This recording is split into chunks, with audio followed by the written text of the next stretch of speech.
नमस्कार. आजकाल मोबाईलमुळे मुलांना मोबाईलपासून दूर करणं आणि अभ्यासात त्यांचं मन लावणं हा एक मोठा टास्क पालकांना झालेला आहे.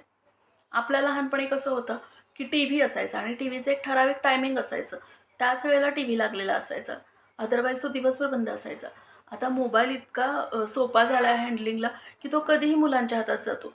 मुलांचे क्लासेस आणि स्कूल या व्यतिरिक्त मुलांच्या हातात मोबाईल असतो. कधी-कधी मुलं जर बाहेर राहत असतील, तर त्यांच्या हातात मोबाईल द्यावा लागतो पालकांना.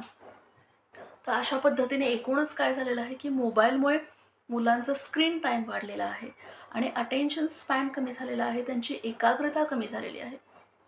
तर आपण घरामध्ये त्यांना मोबाईल जास्तीत जास्त कमी कसा वापरता येईल याच्यावरती आपण भर द्यायचा. ते करत असताना आपणही आपल्या मोबाईलचं शेड्यूल ठरवलं पाहिजे, की आपण किती वेळ बघतोय. दुसरी गोष्ट, आपणही कटाक्षाने हे पाहिलं पाहिजे ॲज अ पॅरेंट म्हणून, की एंटरटेनमेंट जरी आपल्यासाठी असली, तरी आता आपलं मूल मोठं होतंय, त्याचं करिअर आहे, त्याचा अभ्यास आहे. तर आपणही विचारपूर्वकच काही गोष्टी बघितल्या पाहिजेत. कारण एक लक्षात घ्या, आपण कितीही तोंडी मुलांना सांगितलं, तरी आपलं जे बिहेवियर आहे, ते मुलं ऑब्झर्व्ह करतात. ते बघूनच ते पुढची गोष्ट ठरवतात. त्याच्यामुळे आपण मोबाईल 24 तास वापरायचा आणि त्यांना सांगायचं की वापरू नका, तर हे काही वर्क करणारच नाही आहे. डेफिनेटली ते करणार नाही वर्क. ते बसतील अभ्यासाला पुस्तक ओपन करून, पण त्यात त्यांचं लक्ष लागणार नाही. दुसरी गोष्ट, मुलांना वाचनाची सवय आणि आवड निर्माण केली पाहिजे. त्यासाठी आपणही पुस्तकं आणली पाहिजेत घरात, की बऱ्याच वेगवेगळ्या विषयांची पुस्तकं आपल्याला आज ऑनलाईन पण मिळतात. तर आपल्याला जो विषय आवडतो त्या विषयाची पुस्तकं आपण आणायची, त्याचा अभ्यास करायचा. ते अभ्यासाला बसल्यानंतर आपल्याला जमत असेल थोडा वेळ, त्यांच्यासोबत आपणही तो अभ्यास करायचा. ते बघून मुलं बरोबर शिकतात आणि तेही वाचतात आणि तेही करतात अभ्यास. कारण अभ्यासामध्ये रिव्हिजन ही खूप महत्त्वाची आहे. रिव्हिजन. म्हणजे पुन्हा-पुन्हा, व्हिजन म्हणजे दृष्टी. त्या गोष्टींवरती पुन्हा-पुन्हा दृष्टी फिरवल्यानंतर तो अभ्यास त्यांच्या लक्षात राहणार आहे. खास करून 8th ते 12th साठी.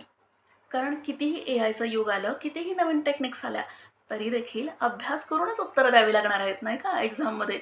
ठीक आहे, तुम्हाला अभ्यास करण्यासाठी नवीन-नवीन माध्यमं आहेत, तुम्ही त्यातून समजून घेऊ शकता. बट एक्झाम तर मुलांना द्यावी लागेल ना.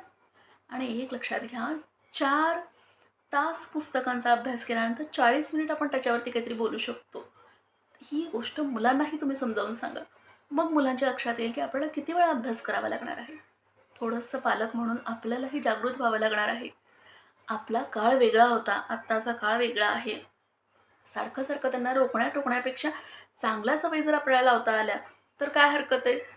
डेफिनेटली अशा जर आपण गोष्टी केल्या, तर डेफिनेटली थोडं त्यांना त्याच्यापासून दूर करता येईल. अर्थात ते अवघड आहे, मलाही मान्य आहे.